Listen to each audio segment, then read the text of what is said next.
некој ќе каже дека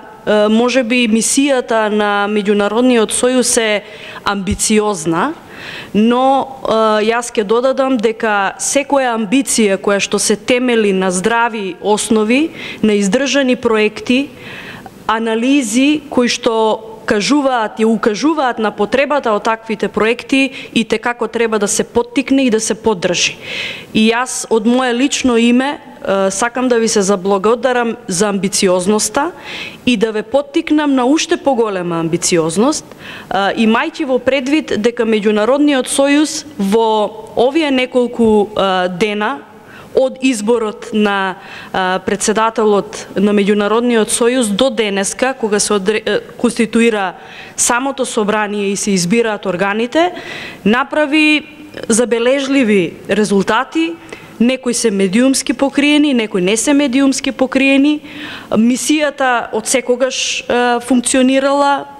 за луѓе кои што ги гледам тука. Меѓутоа, она што е многу важно за денешниот ден е што веќе се прават сериозни, се направени сериозни чекори во создавањето на партнерските односи помеѓу Меѓународниот сојуз, невладините организации, владините тела,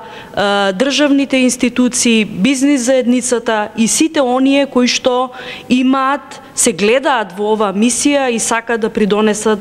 кон каузата на Меѓународниот сојуз, а тоа е еднакво општество и подигање на свеста на граѓаните на Република Македонија за помош, солидарност на сите граѓани без разлика на нивната припадност, вклучувајќи ја тука и припадноста по социоекономски статус или по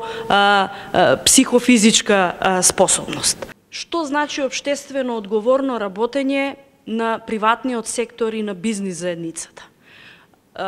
До сега тоа многу срамежливо се промовираше, имајќи во предвид дека многу од бизнис заедницата кои што работеа на прашањето на социјално загрозените семејства и на сите лица на кои што им беше потребна помош, скоро и да не го промовира делот на општествено одговорно работење. Меѓутоа, тоа се популарни стандарди во работењето на земјите од Европската Унија и од тоа не треба да се срамиме, туку напротив треба да го промовираме. Токму ние, промовирајќи ваков вид на проекти, можеме да ги ставиме и под лупа државните институции каков ќе биде нивниот одговор и соработка токму на овие проекти кои што се од заеднички интерес, а пред се во интерес на граѓаните на Република Македонија. Народниот правобранител има прекрасен извештај, не би рекла прекрасен во смисла на сите забелешки што ги има ставено таму, затоа што тоа зборува за нефункционалноста на нашето општество по овие прашања, меѓутоа и е добра основа од каде треба да тргнеме. И ако го погледале, сите оние кои што го погледале извештајот, годишниот извештај за работа на Народниот правобранител, не само за 2016, туку сите години наназад, ако сите добро сме ги погледнале мониторинг извештаите на Советот на Европа по однос на спроведувањето на